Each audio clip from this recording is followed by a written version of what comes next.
Escorts Kubota के whole time director और CFO Bharat Madan जी हैं हमारे साथ। तीसरी तिमाही में कंपनी की आय और मुनाफे में 11% से ज़्यादा की ग्रोथ देखने को मिली है। एबिटा देखें तो 30% से ज़्यादा बढ़ा, 434 करोड़ का आंकड़ा यहाँ पर देखने को मिला।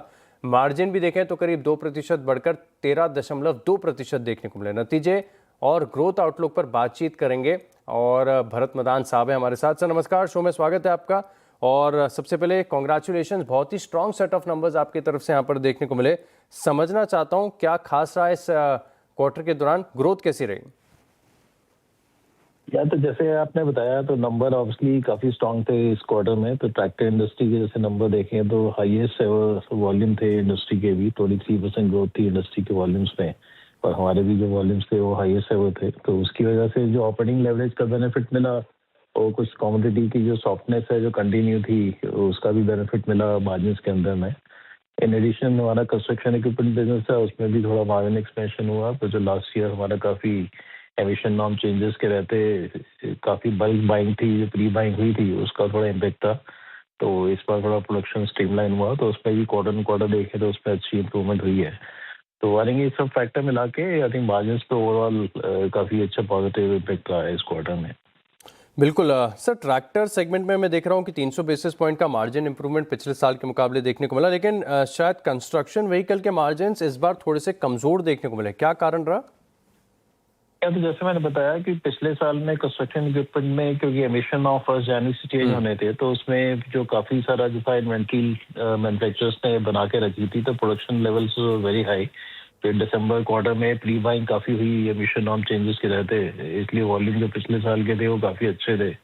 तो इसलिए इस वाले क्वार्टर में थोड़ा दबाव रहा compare to last year, but I think अगले वाले क्वार्टर से सब सिचुएशन जो है वो नॉर्मलाइज हो जाएगी और हमें वहाँ भी रिकवरी देखने को मिलती है। जैसे आपने जनवरी के नंबर्स में देखा होगा तो कंस्ट्रक्शन इक्विपमेंट के वॉल्यूम भी इम्प्रूव होकर ईयर ऑन ईयर अब 3-4% का डी ग्रोथ रह गया, और आगे जाके वो भी हमें लगता है कि रिकवरी हो जाएगी वापस। ऑल राइट सर, अब तक ये जो वित्त वर्ष है 3 तिमाही जो ट्रैक्टर डिमांड को लेकर ग्रोथ और वॉल्यूम के लिए आज से बहुत शानदार देखने को मिली है, लेकिन FY27 अब ये थोड़ा सा अनसर्टन है क्योंकि मानसून को भी ध्यान में रखना पड़ेगा। इसको लेकर क्या फोरकास्ट है, क्या गाइडेंस होगी ग्रोथ के लिए? या आपने सही बोला। तो अभी I think it's too early, कभी जब तक मानसून का एग्जैक्ट गाइडेंस नहीं आती, बस कुछ अभी सुनने में आ रहा है कि एल नीनो इम्पैक्ट होगा, तो उसकी वजह से मानसून थोड़ा प्रेशर में हो सकता है। बट पिछले 2 साल में क्योंकि मानसून अच्छा रहा है, वेब नॉर्मल रहा है, तो उसका तो पॉजिटिव इम्पैक्ट जो था अभी हमें देखने को मिल रहा है। तो लास्ट ईयर जीएसटी चेंजेस भी जो हुए वो सितंबर से हुए, तो अभी लगता है हमें जो जून जुलाई तक तो नंबर अगस्त तक इस साल अगले साल भी ग्रोथ मोमेंटम कंटिन्यू रहेगा। इवन तो सेम पेस नहीं होगी जो अभी हमने जीएसटी चेंजेस के बाद देखी, बट फिर भी हमें उम्मीद है कि डबल डिजिट ग्रोथ रहेगी। बट सितंबर ऑनवर्ड्स जब बेस काफ़ी हाई है उसके बाद थोड़ा इंडस्ट्री में इम्पैक्ट आ सकता है और मे बी वॉल्यूम फ्लैटिश और लो भी हो सकते हैं। But obviously it will depend कि कैसे मानसून आगे। चाचू अब चार्ट्स देख रहे हो कि टेनिस?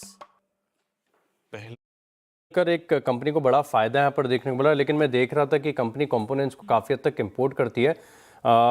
कुछ प्लान्स हैं इसकी डिपेंडेंस कम करने के लिए, भारत से कंपोनेंट ज़्यादा सोर्स करने के लिए, मैन्युफैक्चरिंग करने के लिए, और अगर है तो इसका आगे जाके मार्जिन्स पर क्या इम्पैक्ट होगा? यह तो हमारा प्लान है कि जो कुबोटा ब्रांड में भी हम सेल कर रहे हैं, तो उसमें अभी काफ़ी प्रोडक्ट्स जो है वो बाहर से आ रहे थे, तो उनको धीरे धीरे लोकलाइज करके लोकल प्लेटफॉर्म पे लेके आएंगे। तो अगले 1-2 साल में आप देखेंगे उसमें काफ़ी मूवमेंट रहेगी। तो एक बार जब लोकलाइजेशन हो जाएगा तो उसके बाद जो मार्जिन होंगे उस ब्रांड में भी वो उसी के बराबर होंगे जो हमारे दूसरे पोर्टफोलियो में, लोकल पोर्टफोलियो में, हिस्टोरिकल पोर्टफोलियो में होते थे। तो आई थिंक 1 या 2 साल में वो मार्जिन जो ट्रैजेक्टरी है आई थिंक वो वापस आई थिंक उसी लेवल पे आ जाएगी।